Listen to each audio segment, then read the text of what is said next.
1 Samuel 1:15. Hannah പ്രതിഭജിച്ചു, എൻ്റെ ഗുരു അങ്ങനെയല്ല, വളരെയേറെ മനോവേദന അനുഭവിക്കുന്നവളാണ് ഞാൻ. വീഞ്ഞോ ലഹരിപാനീയമോ ഞാൻ കഴിച്ചിട്ടില്ല. കർത്താവിൻ്റെ മുൻപിൽ എൻ്റെ ഹൃദയവികാരങ്ങൾ ഞാൻ പകരുകയായിരുന്നു. പരിശുദ്ധ പരമദിവ്യകാരുണീശോയ്ക്ക് എന്നേരവും ആരാധനയും സ്തുതിയും പുകഴ്ചയും ഉണ്ടായിരിക്കട്ടെ. ഈശോയെ സ്തുതിക്കുന്നു, ആരാധിക്കുന്നു. Hallelujah, hallelujah, hallelujah. ഈശോയെ സ്തുതി, ആരാധന, ആരാധന, ആരാധന. Hallelujah, hallelujah.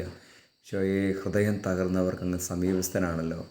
ഈശോയെ ഹൃദയവികാരങ്ങൾ അങ്ങയുടെ തിരുസന്നിധിയിൽ ചൊരിഞ്ഞ് അങ്ങയുടെ തിരുസന്നിധിയിൽ കണ്ണുനീരോടെ പ്രാർത്ഥിക്കുന്ന ഓരോരുത്തരെയും പ്രാർത്ഥന കേൾക്കണമേ.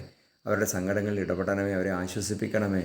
ഈശോയെ അനീതിയിൽ പെട്ടുപോയവരെ അങ്ങ് സമാധാനത്തിലേക്ക് ഉയർത്തണമേ എന്ന് പ്രാർത്ഥിക്കുന്നു.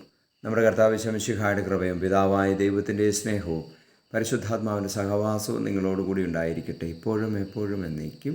ആമേൻ.